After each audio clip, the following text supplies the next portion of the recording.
भारत जोड़ो यात्रा के दौरान राहुल गांधी ने इंदौर के सावे रोड पर ट्री ब्रेक के दौरान साइकिल चलाई। ये साइकिल अमोल बाधवानी की है। अमोल साइकिल राइडर हैं। उन्होंने इंदौर शहर की सड़कों पर साइकिलिंग करके भारत का नक्शा बनाया। जब वो राहुल गांधी से मिले तो उन्होंने इंदौर की मैप पर बनाए गए भारत के नक्शे में यात्रा का रूट हाईलाइट किया। राहुल ने इस नक्शे पर ऑटोग्राफ भी दिया।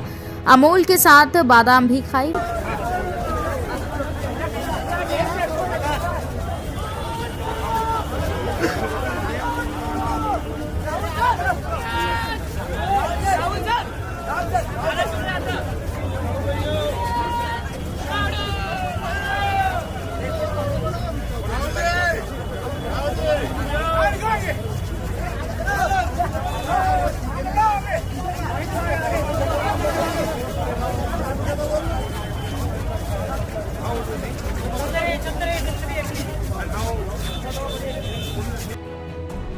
वहीं सावे रोड मॉडर्न चौराहे के पास यात्रा में दो युवकों ने मोदी मोदी के नारे लगाए।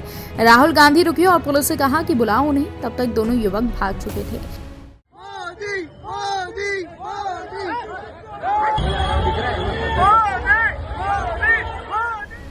वहीं राहुल गांधी ने प्रेस कॉन्फ्रेंस भी की और बेरोजगारी दूर करने के सवाल पर कहा कि बड़ा कारण ये है कि 3-4 लोगों के हाथ में हिंदुस्तान का पूरा धन दे दिया गया है। वो हर क्षेत्र में एकाधिकार करते जा रहे हैं, टेलीकॉम, रिटेल, इंफ्रास्ट्रक्चर, बाकी सब। इससे स्मॉल स्केल और मीडियम बिजनेस वालों की ग्रोथ रुक गई है। इसलिए जो ग्रोथ पोटेंशियल देते हैं उस पर ध्यान देना जरूरी है। कंसंट्रेशन ऑफ वेल्थ कि 3-4 लोगों के हाथ आपने हिंदुस्तान का पूरा धन डाल दिया है। जो भी वो करना चाहते हैं, जो भी बिजनेस वो चाहते हैं, वो कर सकते हैं। और हर इंडस्ट्री में वो एक के बाद एक मोनोपोलीज क्रिएट कर रहे हैं। आप हिंदुस्तान के सब इंडस्ट्रीज देख लीजिए, आपको मोनोपोली दिखेगी। टेलीकॉम, रिटेल, इंफ्रास्ट्रक्चर, सब जगह, एयरपोर्ट, स्पोर्ट्स, सब में आपको मोनोपोली दिखेगी। मोनोपोली का क्या मतलब है? मोनोपोली का मतलब है जो स्मॉल एंड मीडियम बिजनेसेस हैं, जो ग्रो कर सकते हैं, उनको आपने खत्म कर दिया। तो जो ग्रोथ पोटेंशियल है, ग्रोथ पोटेंशियल स्मॉल और मीडियम में है, ग्रोथ पोटेंशियल लार्ज में नहीं है। साइज लार्ज में है but growth potential small and medium में है, उसको आपने खत्म कर दिया है। और ये आप किसी भी स्मॉल एंड मीडियम बिजनेसमैन से पूछ लीजिए, जीएसटी और नोटबंदी ने क्या किया, वो बता देंगे आपको। तो सबसे पहले जो ग्रोथ पोटेंशियल देते हैं उन पर फोकस करना जरूरी है। दूसरी बात, देश की नींव है, जो किसान हैं, उनको बिल्कुल छोड़ दिया है। उनको कोई सपोर्ट ही नहीं दे रहे हैं। वो दिन भर चिल्ला रहे हैं, उनको बीमा का पैसा नहीं मिलता, उनको सही दाम नहीं मिलता, उनको खाद की प्राइसेस बढ़ती जा रही है, खाद मिलता भी नहीं है। तो ये जो बेसिक स्ट्रक्चर है, इसको डेवलप करना और इसकी रक्षा करना।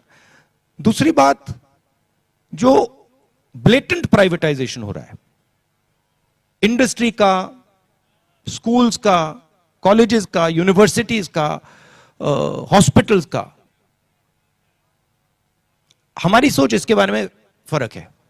हम चाहते हैं कि एजुकेशन और हेल्थ केयर में सरकार भाग ले, कि ये सरकार की जिम्मेदारी है, ये किसी मतलब बिजनेसमैन की जिम्मेदारी नहीं है। वो जरूर अगर करना चाहे कर सकते हैं, बट जो मेन एजुकेशन का सिस्टम हो, जो मेन हेल्थ केयर का सिस्टम हो, उसमें सरकार जनता की मदद करे, सरकार जनता को सपोर्ट करे। इसका मतलब उसमें ज्यादा पैसा डाले, ठीक है? तो ये बेसिक फर्क है। बट मेन फर्क, हिंदुस्तान को चलाना एक डायनामिक काम है और उसमें सबसे जरूरी काम जनता के दिल में क्या है, चाहती क्या है, उस आवाज को सुनना।